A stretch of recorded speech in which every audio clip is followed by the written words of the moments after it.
des raisons pour lesquelles tant de personnes ne reçoivent pas la grâce qui leur permettrait d'éviter l'état de péché ou de progresser dans la vie et l'amour de Dieu, c'est qu'elles n'embrassent pas et n'agissent pas selon un aspect essentiel de l'Évangile, à savoir le commandement de Jésus de renoncer à soi-même. Ce commandement est si important qu'il est mentionné dans les évangiles de Matthieu, Marc et Luc.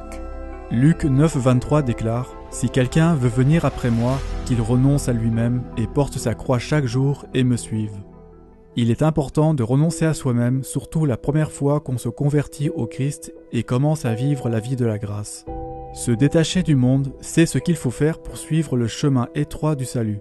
Il faut rejeter ses comportements et ses inclinations du passé. Comme l'affirme le pape Léon XIII, la nature humaine ayant été viciée par le péché originel et à cause de cela, étant devenue beaucoup plus disposée au vice qu'à la vertu, l'honnêteté est absolument impossible si les mouvements désordonnés de l'âme ne sont pas réprimés et si les appétits n'obéissent pas à la raison. Cet effort exige une action dramatique chez beaucoup de gens, surtout lorsqu'il est question de rompre avec les occasions précédentes de péché.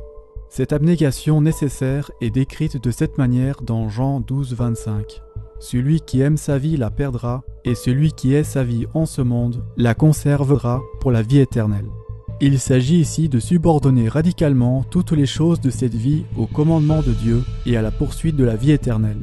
Cela implique la fuite des occasions, des activités et des compagnons qui conduisent au péché.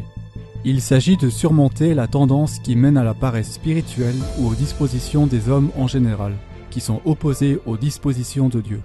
Saint Alphonse, l'air du monde est un air infect et nuisible à l'âme.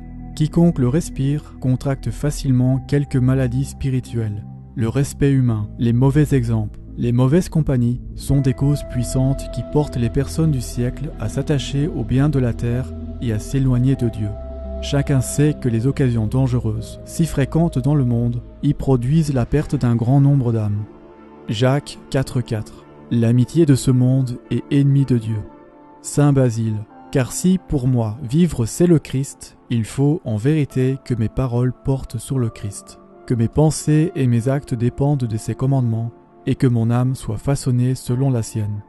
Il y a beaucoup de gens sur les médias sociaux qui prétendent être catholiques ou chrétiens pratiquants, alors qu'ils promeuvent l'immodestie, la folie ou des formes de musique et de divertissement pécheresses. Leur activité publique trahit le fait qu'ils ne se sont pas vaincus eux-mêmes ou qu'ils n'ont pas vaincu le monde à un degré suffisant. Ils excluent la grâce ou pêchent ouvertement par leurs activités. Saint Basile. Une âme préoccupée par les soucis de cette vie et obscurcie par les passions de la concupiscence de la chair ne peut elle non plus recevoir les rayons du Saint-Esprit. D'innombrables personnes qui ne se sont pas suffisamment vaincues elles-mêmes ont par conséquent une capacité de concentration extrêmement courte, surtout pour les choses spirituelles ou de valeur. Mais elles font très attention à ce qui n'a pas de valeur ou qui est une perte de temps. Elles sont souvent incapables de se concentrer, de rester silencieuses pendant une période de temps significative ou de focaliser leur attention sur des choses comme il faut sans être rapidement détournées vers autre chose. Il manque également de l'humilité nécessaire et de la crainte du Seigneur. Proverbe 9,10. Le principe de la sagesse est la crainte du Seigneur. Le pape Saint Grégoire le Grand. L'homme qui amasse des vertus sans humilité est semblable à celui qui exposerait du sable au vent. Saint Benoît. Le premier degré d'humilité veut qu'on ait incessamment la crainte du Seigneur présente, qu'il se souvienne et ne perde jamais la mémoire d'aucune des choses qu'il a commandées, qu'il repasse en tout temps dans son esprit les peines de l'enfer qui doivent faire la punition des péchés de ceux qui le méprisent et la vie éternelle qui doit être la récompense de ceux qui le craignent. Saint Basile. En tout acte et en toute parole, ayez sous vos yeux le jugement du Christ, afin que chaque action individuelle soumise à cet examen exact et terrible vous apporte la gloire au jour du châtiment. Peu sont vraiment humbles et prêts à apprendre dans la bonne volonté des personnes ou des sources que Dieu a mis sur leur chemin. Saint Basile. Les auditeurs et les questionneurs capricieux ne manquent pas de nos jours. Mais trouver un personnage désireux de s'informer, cherchant la vérité comme remède à l'ignorance, est très difficile. L'humilité est un élément fondamental de la vie spirituelle. Elle est inextricablement liée à la résistance au diable, à la soumission à Dieu et à la réception de la grâce. C'est pourquoi nous lisons ce qui suit dans Jacques 4. Dieu résiste aux superbes, mais aux humbles il donne la grâce. Soyez donc soumis à Dieu et résistez au diable et il s'enfuira de vous. Luc 14,33 nous dit que celui qui ne renonce pas à tout ce qu'il possède ne peut être le disciple de Jésus. Dans le même chapitre, nous lisons « Si quelqu'un vient à moi et ne hait point son père et sa mère, sa femme et ses fils, ses frères et ses sœurs, et même sa propre vie, il ne peut être mon disciple. Et qui ne porte point sa croix et ne me suit point, ne peut être mon disciple. » Cela signifie que l'amour de la famille doit être secondaire par rapport à l'amour et au devoir envers Dieu. En développant des bonnes habitudes et en vivant la vie de la grâce, il est essentiel de renoncer à certaines choses. Ceci peut même inclure le renoncement à des choses neutres ou acceptables à certains moments. Voilà ce qu'on appelle la mortification. Citation. Saint François Borgia disait que c'est la prière qui introduit dans le cœur l'amour divin, mais que c'est la mortification qui prépare les voies à l'amour, en ôtant les affections terrestres, obstacle plus puissant qui lui en fermerait l'entrée. Le père Balthazar Alvarez disait que l'oraison sans la mortification n'est qu'une illusion ou n'a pas de durée. Fin de citation. La prière est essentielle pour le salut et la vie spirituelle. Saint Alphonse. Tous les damnés se sont damnés parce qu'ils n'ont point prié. S'ils avaient prié, ils ne se seraient point perdus. Tous les saints se sont sanctifiés par la prière. S'ils n'avaient point prié, ils ne se seraient point sanctifiés, ni sauvés. Saint Jean Chrysostome disait « Nous devons vivre dans la persuasion que négliger la prière, c'est la même chose que de perdre la grâce de Dieu. » Le pape Léon XIII. Rien, en effet, ne nous est conseillé davantage par les préceptes et les exemples de notre Seigneur et des apôtres que d'invoquer et de prier Dieu. En outre, d'après les pères et les docteurs, la nécessité de la prière est telle que les hommes espéreraient en vain leur salut éternel s'ils négligeaient ce devoir. La prière, par sa nature même et en vertu de la promesse du Christ, est le moyen de plaire à Dieu. Demandez, cherchez, frappez. Matthieu 7,7. Jacinthe de Fatima a déclaré « François, François, tu viens prier avec moi? Il faut beaucoup prier pour sauver les âmes de l'enfer. Il y en a tant qui vont là-bas, tant. » Et lui reprirent la prière ensemble, pour ceux qui ne font point de prière. Nous recommandons aux catholiques, s'ils sont en mesure de le faire, de prier chaque jour les 15 dizaines du rosaire et de réciter fréquemment l'Ave Maria. Saint Louis de Montfort. L'Ave Maria est une rosée céleste qui, tombant dans l'âme d'un prédestiné, lui communique une fécondité admirable pour produire toutes sortes de vertus. Et plus l'âme est arrosée par cette prière, plus elle devient éclairée dans l'esprit, embrasée dans le cœur et fortifiée contre tous ses ennemis. Il existe en effet de nombreuses prières et dévotions excellentes, et il est recommandé d'avoir une dévotion à l'égard de certains saints. On recommande la prière « Jésus et Marie, je vous aime, sauvez les âmes » ou simplement « Jésus, je vous aime, sauvez les âmes ». Pour être sauvé, il est nécessaire de se détacher suffisamment d'autrui et d'aimer la solitude. Saint Alphonse, toutes les âmes qui aiment Dieu aiment la solitude, parce que le Seigneur s'y communique à elles plus familièrement, les trouvant là plus libres et plus détachés des occupations et des affections terrestres. Saint Eucher rapporte qu'une personne, désireuse de se sanctifier, demanda à un maître de la vie spirituelle ce qu'elle devait faire pour trouver Dieu. Il la conduisit dans un lieu solitaire où il lui dit « C'est ici que l'on trouve Dieu ». Saint Alphonse. Les mondains fuient la solitude et avec raison, car dans la solitude, les remords de la conscience se font sentir davantage. Ils aiment le bruit, ils se mêlent à la foule, afin que tout ce tumulte étouffe la voix du remords. D'innombrables personnes recherchent l'approbation des autres ou de la gloire des hommes. Voilà une des principales raisons pour lesquelles elles ne reçoivent pas la grâce de la foi ou tombent dans l'hérésie, comme l'a enseigné Jésus dans Jean 5. Saint François Borgia. Celui qui veut se donner à Dieu doit fouler aux pieds le maudit qu'en dira-t-on. À ce sujet, regardez notre vidéo « Pourquoi tant de gens ne peuvent pas croire ?» Il est aussi crucial d'avoir la pureté d'intention dans nos actions. Saint Alphonse. Aux yeux des hommes, le prix d'une œuvre augmente en raison du travail qu'elle coûte. Mais aux yeux de Dieu, le prix de l'œuvre est proportionné à la bonne intention avec laquelle on l'a fait.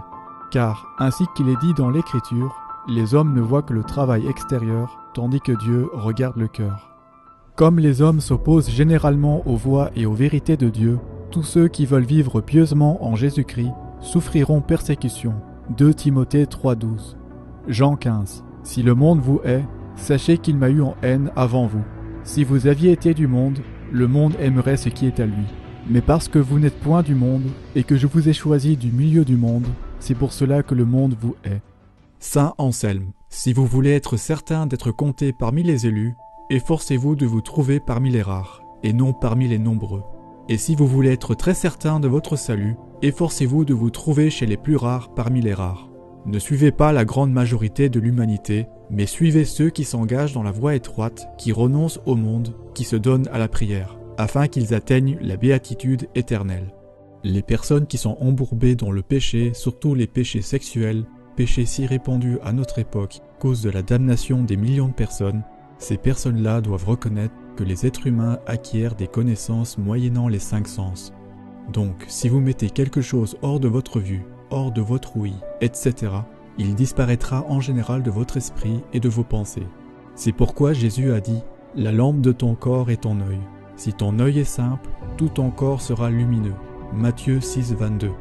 Le rapport entre la vision et la pensée est la raison pour laquelle les efforts de censure de Big Tech sont si efficaces. Certains groupes et individus n'apparaissant plus sur les plateformes de grands médias, les gens ont tendance à les oublier et à oublier leur message. Voilà pourquoi notre Seigneur Jésus-Christ a donné aux gens la clé pour éviter le péché en insistant sur la nécessité de rompre radicalement avec les occasions de péché. Matthieu 5, 29, 30. Si ton œil droit te scandalise, arrache-le et jette-le loin de toi, car il vaut mieux pour toi qu'un de tes membres périsse que si tout ton corps était jeté dans la géhenne. Et si ta main droite te scandalise, coupe-la et la jette loin de toi, car il vaut mieux pour toi qu'un de tes membres périsse que si tout ton corps était jeté dans la géhenne. Les personnes d'un certain âge devraient être en mesure d'utiliser les appareils électroniques modernes et l'Internet sans tomber dans le péché mortel. Mais quant à ceux qui malheureusement ne sont pas capables de le faire, ceux-ci doivent prendre des mesures dramatiques et rompre radicalement avec l'occasion du péché. Si ces personnes rompaient complètement avec l'occasion de leur péché, elles éviteraient les péchés qu'elles commettaient. Ainsi, si votre ordinateur, votre téléphone, votre télévision ou votre connexion Internet ou quoi que ce soit d'autre est l'occasion de votre chute dans un péché grave, débarrassez-vous-en. Il existe également des grâces spéciales pour ceux qui vainquent le monde et préservent l'état de grâce lorsqu'ils sont jeunes, lorsque les tentations du monde, de la chair et du diable peuvent souvent être les plus féroces. Par conséquent, 1 Jean 2,14 dit « Je vous écris, jeunes hommes, parce que vous êtes forts, que la parole de Dieu demeure en vous, et que vous avez vaincu le malin. » Les personnes abandonnant une vie de péché peuvent initialement trouver qu'il est difficile de changer leur vie. Pourtant, la grâce de Dieu est disponible et les gens doivent en prendre les mesures. Mais c'est maintenant qu'ils doivent le faire. Saint Alphonse, ne résistez pas plus longtemps à la voie divine. Qui sait si, en résistant sur ce point, Dieu ne vous abandonnera pas. Allons, une résolution, une ferme résolution. Le démon, dit Sainte Thérèse, n'ose attaquer les âmes déterminées. Courage donc. Beaucoup d'âmes, dit Saint Bernard, manquent de se sanctifier parce qu'elles n'ont pas assez de courage. Ecclésiastique 5. Ne tarde pas à te convertir au Seigneur, et ne le diffère pas d'un jour à l'autre.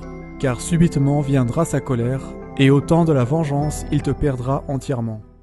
Si une personne commence à vivre correctement, et si elle est cohérente dans sa démarche, elle trouvera un bonheur auparavant inimaginable, et découvrira que de vivre la vie de la grâce est facile et non pesant.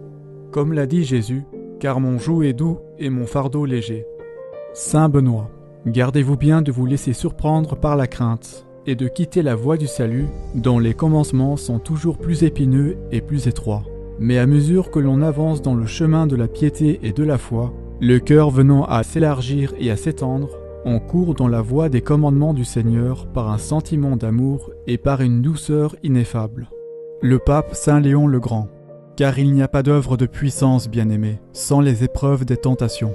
Il n'y a pas de foi sans preuve, pas de combat sans ennemi, pas de victoire sans conflit. Cette vie qui est la nôtre se trouve au milieu de pièges, au milieu de batailles. Si nous ne voulons pas être trompés, nous devons veiller. Si nous voulons vaincre, nous devons nous battre. Le pape Saint Léon le Grand. Nous ne pouvons pas autrement prévaloir contre nos adversaires, à moins que nous ne prévalions contre nous-mêmes.